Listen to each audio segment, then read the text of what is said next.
Welcome friends to my YouTube channel अभी 11 blogs. So friends, आज हम रिव्यू करने वाले हैं Wagon R LXi CNG variant का। आज अपना टारगेट रहेगा जो वैल्यू फॉर मनी कार है वैगन आर, उसको इवैल्यूएट करें। उनके यूज़र हैं सुशील जी, उनसे मैं डिस्कस करूंगा, उनसे मैं जानेंगे, हम पहचानेंगे कि भाई वैगन आर लेने के क्या फ़ायदे हैं, क्या नुकसान है। और क्योंकि एक CNG गाड़ी है तो यूज़र्स काफ़ी इंटरेस्टेड होते हैं CNG गाड़ी के बारे में जानने के लिए। इन्होंने 2020 जनवरी में अपनी कार को परचेज़ किया था, तो इनसे जानते हैं कि इनकी गाड़ी का एक्सपीरियंस कैसा है। इससे पहले भी ये वैगन आर ही चलाते थे और अब इन्होंने CNG वेरिएंट लिया है, तो लेट अस सी क्या इनका एक्सपीरियंस रहने वाला है।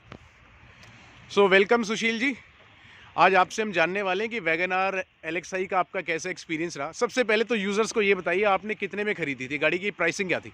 देखिए, मैंने ये जो गाड़ी खरीदी थी ये खरीदी थी 1 जन 2020 को। ओके, और न्यू ईयर वाले दिन आप? न्यू ओके, ईयर वाले दिन। ओके, तो कोशिश भी यही थी कि 1 जनवरी को ही खरीदी जाए। ओके, तो मारुति ने उसके बाद काफ़ी प्राइस बढ़ा दिए हैं। ओके। मेरी ऑन रोड जब उस टाइम पड़ गई थी तो 5,30,000 रुपये। 5,30,000। ओके। और ये कौन सा वेरिएंट है ये भी बताइए? ये देखिए, उसमें जब 2020 के टाइम पर ये मॉडल्स मुझे CNG की गाड़ी चाहिए थी और उस समय वैगन आर सिर्फ एक ही मॉडल आता था, LXi। ओके, VXi इन्होंने काफ़ी बाद में स्टार्ट किया है। ओके, तो I was bound to take only the LXi model.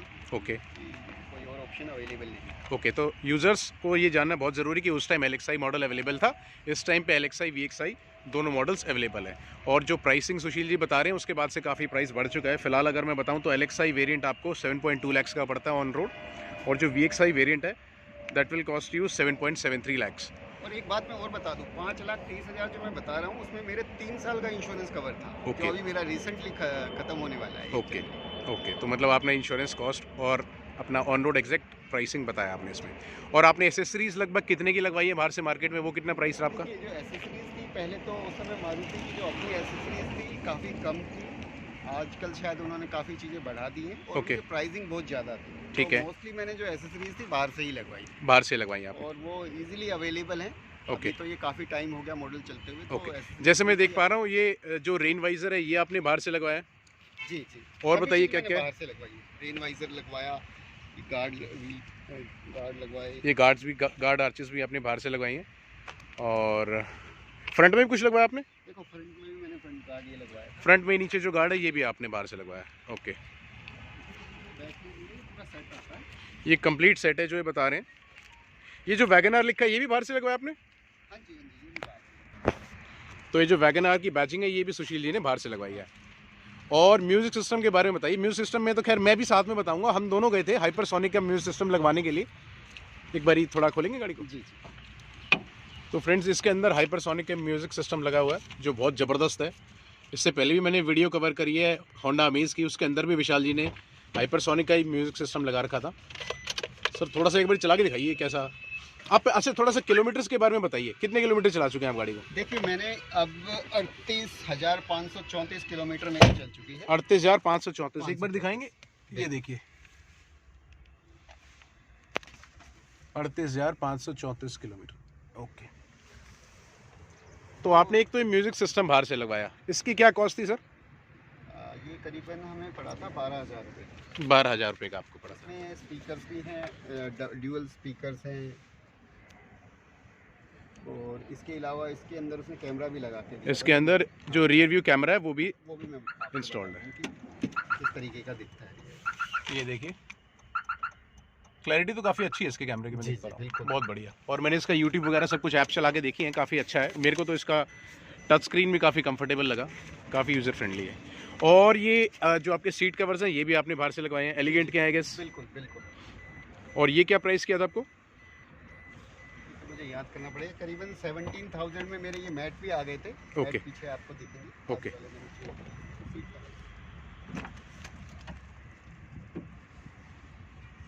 तो ये सीट कवर्स थे जो सुशील जी ने एलिगेट कंपनी के लगवाए थे। हम यहाँ से देख पा रहे हैं, नोएडा में ये एक डीलर है, वहीं से हमने इसको लगवाया था।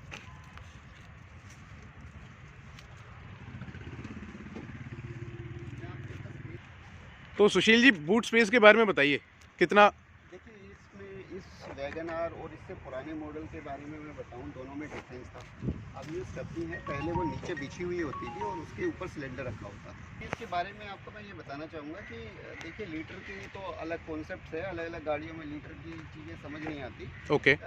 पहले जो वैगन आर गाड़ी होती थी उसमें क्या होता था, जो ये स्टेपनी होती ना, खड़ी नहीं होती, लेटी हुई होती थी। ठीक है। क्या होता था कि स्पेस काफ़ी ज़्यादा गिर जाता, तो सिलेंडर काफ़ी ऊपर आ जाता था। अब इन्होंने क्या किया है कि सिलेंडर को पीछे कर दिया है और स्टेपनी को खड़ा कर दिया। सिलेंडर को पीछे कर दिया, स्टेपनी को खड़ा कर दिया है। और तो स्पेस इस तो कुछ बढ़ाया ही है। बिल्कुल बिल्कुल, स्पेस पहले से तो काफ़ी इम्प्रूव हुआ है। हाँ, देखो वैसे तो सीएनजी की गाड़ी में ये प्रॉब्लम तो रहती ही है कि अगर आप छोटी हैचबैक ले रहे हो और उसमें सीएनजी का सिलेंडर भी है, तो आपको पता ही है कि स्पेस तो कम ही मिलेगा। फिर भी मैं आपको एक एग्जांपल के तौर पे दिखाता हूँ कि ये एक ट्रॉली बैग है जो हम जनरली कहीं जाते आते हैं तो इसी को यूज़ करते हैं और ईजिली कहीं पे भी कैरी कर सकते हैं। इसको अगर आप रखें इजीली, तो इस तरीके के दो सूटकेस आप इजीली इसके अंदर रख सकते हैं। तो आप दो ट्रॉली बैग इसमें एकोमोडेट कर सकते हैं, ये कहना चाह रहे हैं कि स्पेस बढ़ाई गई है। इसके अलावा देखिए, मैंने अपना ऑफिस का बैग भी रखा हुआ है, एक बैग यहाँ आ सकता है, एक बैग यहाँ आ सकता है। बिल्कुल, तो मतलब सीएनजी तो बहुत ज़्यादा तो नहीं, लेकिन सफिशिएंट है आपका स्पेस। दो ट्रॉली बैग इसके अंदर आ जाते हैं, दो बैग छोटे आ जाते हैं। इसके अलावा आगे स्पेस काफ़ी है। हाँ, यूज़र्स को मैं यही बताना चाहूँगा कि बूट स्पेस 341 लीटर्स का है, विच इज़ वेरी गुड। और लेग स्पेस भी आगे हम दिखाएंगे कि बहुत बढ़िया बनाया गया है। पीछे स्पेयर व्हील रखा हुआ है, 14 इंच का स्पेयर व्हील है, जो ओरिजिनल बाकी के जो व्हील्स हैं सेम साइज़ को मेंटेन किया गया है। तो अंदर चलते हैं, एक बार देखते हैं कि लेग स्पेस कैसा है बैक पिछली सीट में। तो फ्रेंड्स, जैसे आप देख पा रहे हैं, लेग स्पेस कंफर्टेबल है। मैं आगे बैठा था, मेरी हाइट 5'8" है और सुशील जी की भी हाइट भी मेरे जितनी ही है ऑलमोस्ट, तो ये भी आराम से कंफर्टेबली बैठ पा रहे हैं। हेड रूम भी काफ़ी अच्छा है। तो सुशील जी, आप इसकी जो सिटिंग है उससे काफ़ी सेटिस्फाइड है? देखिए, ऐसा है कि सिटिंग से काफ़ी सेटिस्फाइड है, पर बाकी कंपैरिजन आप कह सकते हैं कि एप्पल टू एप्पल ही कर सकते हैं। इस रेंज की जो गाड़ी है, बिल्कुल उसके हिसाब से तो बहुत अच्छा स्पेस है, बिल्कुल, और कंफर्टेबली बैठ सकते हैं। नहीं, मैंने और गाड़ियाँ कई देखी हैं, इवन जो छोटी एसयूवीज हैं, कई जगह उनमें भी पीछे स्पेस नहीं होती, बट इन्होंने स्पेस पीछे बड़ी अच्छी निकाली है। बिल्कुल बिल्कुल, मैं यही कहना चाहूँगा। देखिए, जो आप जिसको कॉम्पैक्ट एसयूवी कहते हैं, उससे किसी भी मायने में इसमें स्पेस में कमी नहीं, स्पेसिंग में कमी नहीं। कॉम्पैक्ट एसयूवी होती है उतना स्पेस इसके अंदर है। बिल्कुल, वो बात अलग है कि गाड़ी उस तरीके की नहीं है। आप ये सोचें कि वो कॉम्पैक्ट एसयूवी जैसी रोबस्ट गाड़ी होगी, वो चीज़ तो नहीं है, लेकिन स्पेस में अदरवाइज कोई दिक्कत नहीं। तो सुशील जी, अब सबसे बड़े मुद्दे पे आते हैं। आप माइलेज की बात करते हैं। जो कंपनी है वो क्लेम करती है 34 की इसकी माइलेज है सीएनजी में, तो ये कितना जस्टिफाई करता है कंपनी के क्लेम को? आपको लगता है कि ये माइलेज इतनी है? देखिए, माइलेज के बारे में मैं बताऊं, मैं फरीदाबाद से नोएडा डेली अप डाउन करता हूं और मेरा सिंगल साइड रन जो है वो 32 किलोमीटर के करीब का है। तो 64 किलोमीटर मेरी दिल्ली एनसीआर में फरीदाबाद टू नोएडा रोज़ गाड़ी चलती है। और ट्रैफिक तो आप जानते ही हैं दिल्ली एनसीआर के बारे में, अगर आपको ट्रैफिक का पता है तो फरीदाबाद से नोएडा ट्रैफिक काफ़ी ज़्यादा रहता है। तो इस ट्रैफिक के बावजूद अगर मैं सीएनजी की एवरेज की बात करूं, तो मेरी जो 23 से 25 किलोमीटर पर केजी के हिसाब से ईजिली दे देती, ईजिली एवरेज देती है। तो मतलब एवरेज वाइज थम्स अप, इसमें कोई डाउट ही नहीं है। 23 से 25। और second important thing is service cost. Service cost बताइए कि क्या लगभग कॉस्टिंग पड़ती है? देखिए, सर्विस कॉस्ट तो मेरे 3 साल के अंदर मुझे नहीं लगता कि मैंने कोई पार्ट्स मुझे कुछ भी डलवाने की ज़रूरत पड़ी है। नॉर्मल सर्विस हुई है। उसमें इंजन ऑयल डलता है, वो तो आपकी पसंद पे है। अगर आप सिंथेटिक डलवाते हैं तो कॉस्ट ज़्यादा, बट फिर भी एवरेज प्राइस क्या पड़ी है एक नॉर्मल सर्विस की मैं कहूँ, जिसमें आपने इंजन ऑयल वगैरह बदलवाया और जो नॉर्मल जो आपका काम होता है, अदरवाइज कोई स्पेशल काम नहीं? वही आपकी देखिए, जो सिंथेटिक ऑयल वगैरह ही है वो 3,500-4 हज़ार रुपये का वही डल जाता है। बिल्कुल। और बाकी फिर वो छोटी मोटी कोई कॉस्ट आके 5-6 हज़ार रुपये, 6-7 हज़ार रुपये के बीच में हो जाती है। ओके। 6 महीने में एक बार सर्विस करवाने की ज़रूरत पड़ती है, ऐसी है कुछ। और थोड़ा सा हमें ये बताइए, इसके सस्पेंशन के बारे में बताइए। सस्पेंशन कंफर्टेबल है, मतलब कुछ झटके वटके ये सब दिक्कत? देखिए, दिक्कत वाली तो नहीं है, बट मैं ये भी नहीं कहूँगा कि वैगन आर जैसी कार की बहुत अच्छा सस्पेंशन है। बट मतलब बहुत ज़्यादा लंबे रूट के लिए नहीं है, बट सिटी ड्राइविंग के लिए कंफर्टेबल है। देखो, लंबे रूट पे अगर आप 100 किलोमीटर तक चल रहे हैं, 100 से 120 तक की स्पीड से अच्छे से निकाल देती है। उससे ज़्यादा स्पीड पे चलना है तो मेरे को लगता है कि वैगन आर उसके लिए बनाई ही नहीं गई है कि आप 125 किलोमीटर से ज़्यादा की स्पीड से इसको चलाएंगे। सस्पेंशन जो है वो एवरेज कह सकते हैं, कोई दिक्कत नहीं है। मैं तो रोज़ अप डाउन कर रहा हूँ, दिक्कत नहीं है, बट बहुत अच्छा भी नहीं है। आप ओके, ये भी नहीं कहेंगे कि बहुत खड्डा आ गया तो मुझे पता नहीं चलता कि ऐसा कुछ नहीं है, बट रीजनेबल सस्पेंशन है। Reasonable sir. अच्छा, आपने वैगन आर लेने से पहले और भी कोई ऑप्शंस एक्सप्लोर किए थे? आपने टियागो वगैरह कोई और ऑप्शन सीएनजी में और कोई गाड़ी एक्सप्लोर की हो? देखिए एक्सप्लोर तो देखिए उस समय तो ज़्यादा मैंने 2020 में जब ली थी ज़्यादा ऑप्शन अवेलेबल नहीं थे। बाकी जो कंपनीज़ थी जो कंपनी फिटेड सीएनजी नहीं देती हैं, अब एक दो कंपनी ने स्टार्ट की है, बट ओके, वो रिलायबिलिटी वाला जहाँ इशू है तो फिर मारुति के साथ ही सीएनजी कंपनी फिटेड लेना पसंद करता था मैं भी यही सलाह दूंगा, क्योंकि बाकियों के बारे में ना तो इतने रिव्यू अवेलेबल हैं किस तरीके की चलती है क्या नहीं, तो मुझे मारुति ही पसंद थी सीएनजी के मामले में। तो इसलिए आपकी मारुति फर्स्ट चॉइस बन गई। अच्छा, इसमें सीएनजी बताइए कि कितनी आती है? जैसे 12 किलो का सिलेंडर है आई गेस इसमें, तो इसमें सीएनजी एक बार में कितनी डल जाती है? देखिए ये जो सीएनजी कितनी आती है ये क्वेश्चन डिपेंड करता है कि प्रेशर पे? जहाँ से आप फिल करवा रहे हो उसके पास प्रेशर कितना नहीं, है बट मैं उसकी एवरेज सिस्टम। पूछ रहा हूँ कि कितनी आ जाती है फिर भी मैं उसी नॉर्मल? का जवाब दे रहा हूँ। मैं फरीदाबाद रहता हूँ, गुड़गांव भी आना जाना होता है। अगर मैं फरीदाबाद से फिल करवाता हूँ या गुड़गांव से फिल करवाता हूँ तो 8 से 9 केजी तक इसके अंदर सीएनजी आ जाती है। ओके, लेकिन आप दिल्ली में फिल करवाते हैं आईजीआई जो आईजीएल के फिलिंग स्टेशन हैं इनमें प्रेशर कम ही रहता है। तो ओके, अगर मेरी सिलेंडर खाली भी हो तो मैं 7 किलो भी अगर इसके अंदर आती तो बड़ी बात है। तो अगर आप दिल्ली से भरवाते हैं तो ये इशू रहेगा कि सीएनजी कम ही आएगी आपकी, 6.5-7 केजी तक ही भर पाएगी। 6.5-7 किलो तक भर पाएगी आप ये कह रहे हैं। अच्छा, आप थोड़े से डाउन साइड भी डिस्कस करते हैं। आपको गाड़ी में क्या कमियाँ लगी? आप भी बताइए, फिर मैं भी बताऊँगा कि मुझे जो कमियाँ लगी पर्सनली जो इम्प्रूव कर सकती है मारुति। देखिए क्योंकि जब मैंने ख़रीदी थी तो उस समय सिर्फ एलेक्साई वर्जन ही इसका अवेलेबल था। मैं चाहता था कि वीएक्सआई में मेरे को सीएनजी मिल जाए, तो उस समय अवेलेबल नहीं था। तो वो कुछ फीचर्स ऐसे जो वीएक्सआई के अंदर अवेलेबल थे तो वो तो अब आ गए हैं, तो उसको मैं डाउन साइड नहीं कहूँगा। मेरी गाड़ी का वो डाउन साइड हो सकता है, लेकिन वो डाउन साइड नहीं है। लेकिन जो बिल्ड क्वालिटी है, देखो मारुति ने अब विद इन द बजट लाने के लिए कह दीजिए, अदरवाइज़ कह दीजिए, बिल्ड क्वालिटी के साथ कॉम्प्रोमाइज़ तो किया है।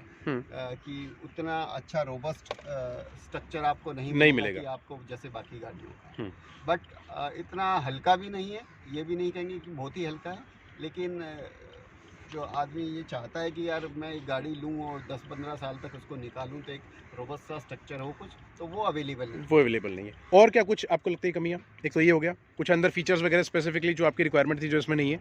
देखिए जी, फीचर्स तो आजकल गाड़ियों में बहुत आ रहे हैं, लेकिन आप इस बजट सेगमेंट की गाड़ी के हिसाब से देखा जाए तो जो फीचर्स आप ये एक बजट सेगमेंट की गाड़ी में सोच सकते हैं वो सब अवेलेबल है। एज सच तो कोई दिक्कत नहीं। ऐसा तो कोई अवेलेबल नहीं। तो फ्रेंड्स, सुशील जी ने तो अपना काफ़ी हद तक टेक दे दिया है, बट मेरा ये कहना है कि गाड़ी वैल्यू फॉर मनी बहुत ज़्यादा है। मैं थोड़ी सी अगर नेगेटिव साइड की बात करूँ तो जो सुशील जी भी बोल रहे थे, बिल्ड क्वालिटी बेटर हो सकती है। सेकेंडली मुझे लगता है जो ORVM है ये दे सकते थे अंदर से, थोड़ा सा इस सिस्टम को बेटर कर सकते थे। ORVM IRVM वगैरह भी हो सकता था। ऑटोमेटिक जब सुशील जी ने ली तब इसमें नहीं आती थी, बट अभी 1.2 लीटर वाली जो आई गेस वैगन आर है उसमें AGS जो ऑटोमेटिक है वो अभी अवेलेबल है। बट सीएनजी में वो अवेलेबल नहीं है। बट सीएनजी में, हाँ, सीएनजी में वो भी अभी अवेलेबल नहीं है, बट सीएनजी में अब आपको 2 ऑप्शन मिल सकते हैं। So you have one more option in this particular car. तो और कुछ बताना चाहेंगे सुशील जी कि लॉन्ग रन पे क्या माइलेज देती है, ज़रा ये भी बताइए हमें।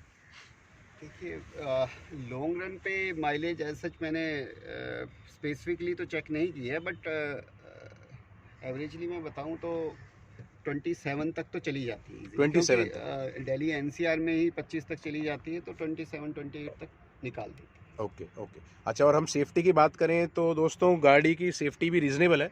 इसकी एनकैप रेटिंग में 2 स्टार मिले थे इसको, बट मेरे ख्याल से 2 स्टार काफ़ी अच्छा है, क्योंकि अगर आप ब्रीज़ा देखें तो भी उसको नॉट ब्रीज़ा, इवन जो बेलिनो है उसको भी 0 रेटिंग मिली थी। तो compare to that 2 stars is enough. और अंदर जो स्पेसिंग वगैरह है, कॉस्टिंग जो है, हर टोटल एस्पेक्ट से अगर देखा जाए तो गाड़ी वैल्यू फॉर मनी इसको कह ही सकते हैं आप 100%। ये बहुत वैल्यू। एक दो चीज़ें और मैं बताना चाहूँगा कि लोगों को थोड़ी सी मिथ्स भी है सीएनजी गाड़ी के बारे में। बिल्कुल। जैसे कि कुछ लोग कहते हैं कि अगर आपने सीएनजी गाड़ी खरीदी है तो आपको उसको हफ्ते में या एक दिन में थोड़े देर पेट्रोल पे ज़रूर चलानी चाहिए। अभी मेरी गाड़ी है, मैंने 3 साल में ये 38,534 किलोमीटर चल चुकी है। मैंने इसमें 10,000 रुपये तक का ही पेट्रोल अभी तक डलवाया है, केवल मैं सीएनजी पर ही चल रहा हूँ। सीएनजी पे चल रहा है। तो ऐसा, और वो 10,000 का पेट्रोल भी जब मैं लॉन्ग रन पे जाता हूँ जहाँ पर सीएनजी या तो अवेलेबल नहीं है या लाइनें ज़्यादा बड़ी होती हैं और महंगी होती है, वो इकोनॉमिकल भी नहीं पड़ती है, तो मैंने वहाँ पर पेट्रोल डलवाया है। ओके। और महीने 2-2 महीने तक मैंने सिर्फ सीएनजी पर चलाई है। सिर्फ सीएनजी तो पे ऐसा कोई दिक्कत नहीं है, ये सिर्फ एक मिथ्स है